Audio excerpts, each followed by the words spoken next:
Hello, my name is Megan Rodriguez, and I'm the Activities Program Manager for the Department of Resident Life. For my Moth Story, I wanted to talk a little bit about my dad in honor of Father's Day.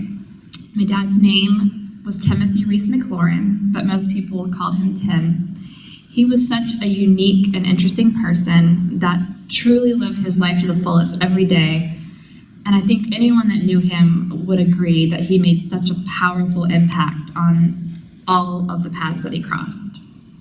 Unfortunately, my dad passed away almost 18 years ago due to cancer, but his memory and his impact certainly are everlasting.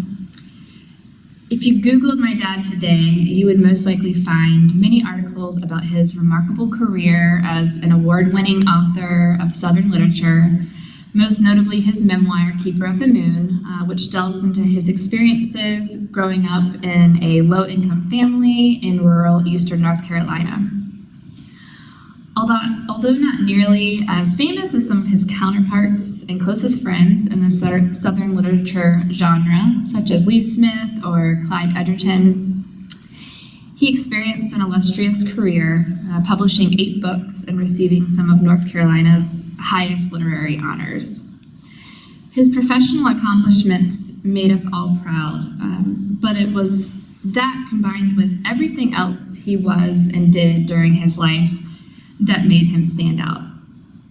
My dad was a true lover of nature and animals, which was a central theme in much of his writing. In particular, and to the chagrin of a few, he was especially fond of snakes. From a very young age, my dad would carry pillowcases with him so that anytime he passed by a fallen log or a piece of debris, which were very common from the small farm town he grew up in, he would stop to check under it in hopes of finding a snake. When he was lucky, and many times he would find a snake and carry it home, and it wouldn't be unusual for it to wriggle out of his homemade enclosure and sneak up on an unsuspecting family member in the house. He writes about a particular date he went on in his teenage years. When he was on his way to pick up his date, he stopped to check under a log and he found a snake. He put it in a pillowcase that of course he had with him, and he went on his way to pick her up. Once he picked her up, as they were driving to the location they were going to go on their date, the snake actually got out of the bag and started slithering up the passenger side seat and started to go over his date's shoulder. At first, my dad said his date thought he was trying to put his arm around her and looked, pleasant, and then looked down and realized that it was actually a snake and nearly jumped out of the window. So I don't think he got a second date for that one. I myself cannot count the number of times he would be driving my brother and me somewhere, and we would have to stop on the side of the road for him to do just that, look for snakes. He actually built a snake room at our house to hold them in, and it wouldn't be unusual for us to hop off the bus one day at the end of school and Dad to tell us very abruptly, "Be careful," as we walked into the house, because he was walking the cobra. So we were very familiar with snakes. They were around us for our whole lives.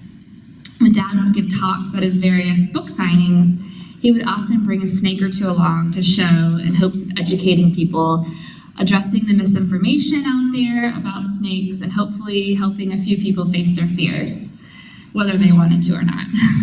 Many times he would actually milk a poisonous snake, such as a rattlesnake or a copperhead. And milking a snake is when you have the snake bite into a cup and it actually releases its venom into the cup. He would then drink the venom in front of the audience to prove that it would not hurt you by entering your system in that way, through swallowing versus being bit. And on a side note, I always wondered why he did this, because were there a lot of people interested in drinking venom and just needed a little reassurance that it was going to be okay if they did? I didn't think so, but I didn't say anything. But nonetheless, it did make a big impact. During one of my dad's many rounds of chemotherapy and radiation for his cancer, he was loading one of his non-poisonous snakes to take with him to a presentation, and the snake bit him on the arm. Having been bitten many times before by that particular snake and others, he really didn't think much of it, and so he just kind of went on his way to the venue. When he was on stage talking to the crowd, he reached in the cage to take out the snake, and he realized the snake had unfortunately died.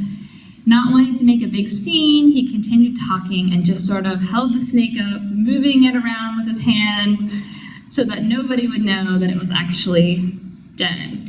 And nobody did. So he finished his talk and again went on his way. Later on, my dad proclaimed that it must be the only time that a snake had been killed by a human's venom. He figured that since his body was so filled with chemo and radiation, he must be poisonous himself and had been poisonous to the snake. My dad loved the great outdoors as well. When he wasn't living off the land in the cabin that he built in the country outside of Chapel Hill, he was floating down the Cape Fear River on one of his many canoe trips. One time, my dad and his friend built a boat that looked like a book. They called it the book boat. And they took a multi-night river trip along with my brother and a reporter to promote reading to children. It was a pretty neat idea. He traveled all over the world, first with the Marines, then the Peace Corps, where I was actually born in Tunisia, North Africa. And he also traveled across the United States. He rented a Winnebago, and we went as a family, my two uncles, my grandmother, and my brother and me, for a 2-week trip across the United States in a big loop. He actually wrote a book about that experience. It's called A Riverless Run. It was quite an experience and one I will treasure forever. My dad had a great sense of humor. He loved playing a good practical joke, especially on my brother and me. I was always afraid when he was in charge of packing our school lunch, because it never failed that when I opened my lunch bag with all my friends around, I would find something odd in it, such as a dill pickle or a can of Vienna sausage. He thought it was so funny. Even worse, my dad would jump at the opportunity to pick us up early from school so that he could write something incredibly embarrassing as the reason for our early departure, such as gone to feed the hogs or something else like that. And can you just imagine how embarrassing that would be for a middle schooler? But for all the silly pranks he pulled on us and all the snakes I almost stepped on, because of his beloved hobby, he made up for it 10,000-fold by being the most loving and dedicated father I could have ever asked for. He never went a day without letting us know through his words and his actions how much he loved us. When I was 5 years old and my brother was 3, my dad was diagnosed with what was considered at the time to be an incurable form of cancer, and they gave him 6 months to live. And in that moment, he told his doctor that he was going to live until his daughter, I, graduated from high school, and his son turned 16. So that we would have the chance to really get to know him, and he wouldn't just be a part of another story, like so many he had told.